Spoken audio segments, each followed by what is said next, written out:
Question number 1. Which of the following is the highest mountain peak in India?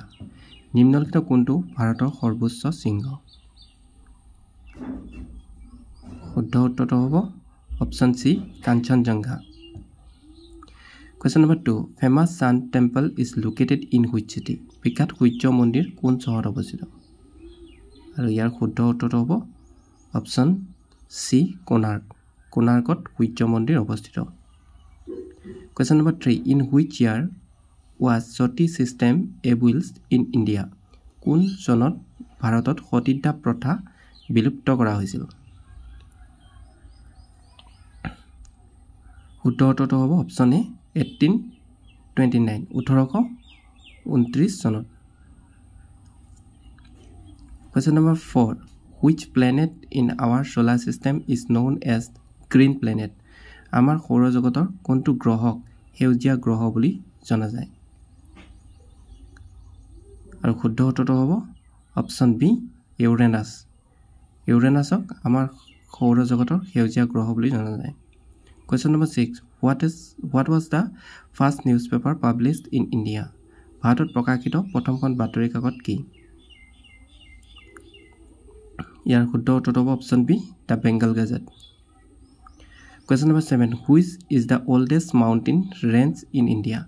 ভাৰতৰ আটাইতকৈ প্ৰাচীন পৰ্বতমালা কোনটো? শুদ্ধ উত্তৰটো হ'ব option D আৰৱালি। Question number 8. Newark is situated on the bank of which river? New York কোন নদীৰ পাৰত অৱস্থিত? শুদ্ধ উত্তৰটো হ'ব option C Hudson. Question number 9. Which is the longest river in South India? দক্ষিণ ভাৰতৰ আটাইতকৈ দীঘল নদী কোনখন? শুদ্ধ উত্তৰটো হ'ব অপচন ডি গোদাৱৰী। দক্ষিণ ভাৰতৰ আটাইতকৈ দীঘল নদীখন হ'ল Godavari. Question number 10. Which is the first organic state of India? ভাৰতৰ প্ৰথম জৈৱিক ৰাজ্য কোনখন? শুদ্ধ উত্তৰটো হ'ব option A Sikkim. Question number 11. Martyrs' Day is celebrated every year on. প্ৰতি বছৰে শ্বহীদ দিৱস উদযাপন কৰা হয়। শুদ্ধ উত্তৰ হ'ব option D 30 January. Question number 12. What is the capital of Uttarakhand? উত্তৰাখণ্ডৰ ৰাজধানী কি?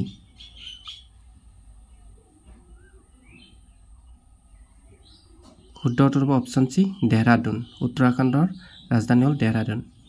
Question number 13. Which Indian city is known as the Pink City? ভাৰতৰ কোনখন চহৰক গোলাপী নগৰ বুলি কোৱা হয়? ইয়াৰ শুদ্ধ উত্তৰটো হ'ব option D Jaipur. Question number 14. What is the national game of Nepal? নেপালৰ ৰাষ্ট্ৰীয় খেল কি?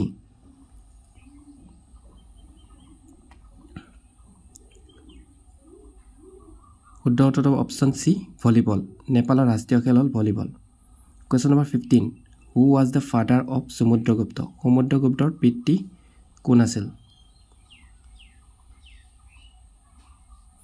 অপচন বি শুদ্ধ হ'ব চন্দ্ৰগুপ্ত, প্ৰথম Chandragupta. Question number 16. Who built Nalanda university? Nalanda বিশ্ববিদ্যালয় কোনে নিৰ্মাণ কৰিছিল?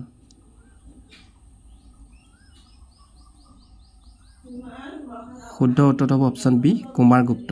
নালন্দা বিশ্ববিদ্যালয় Kumaragupta. Question number 17. Who was the last ruler of Gupta dynasty? গুপ্ত বংশৰ অন্তিম শাসক কোন আছিল? শুদ্ধ উত্তৰটো হ'ব অপচন এ বিষ্ণুগুপ্ত। গুপ্ত বংশৰ অন্তিম শাসক আছিল Vishnugupta. Question number 18. When was the battle of Polachi fought? Palashi যুদ্ধ কেতিয়া হৈছিল?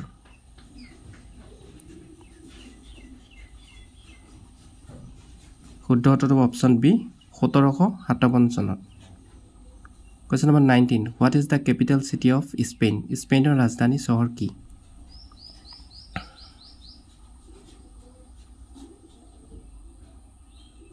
শুদ্ধ উত্তৰটো হ'ব মাদ্ৰিদ। স্পেইনৰ ৰাজধানী চহৰ হ'ল Madrid. Question number 20. Who is the folk artist artist from Assam conferred with Padma Shri Award 2024 অসমৰ কোন লোকশিল্পীক পদ্মশ্ৰী বঁটা 2024 প্ৰদান কৰা হৈছে আৰু ইয়াৰ শুদ্ধ উত্তৰ হ'ব অপচন সি দ্ৰোণ ভূঞাক প্ৰদান কৰা হৈছে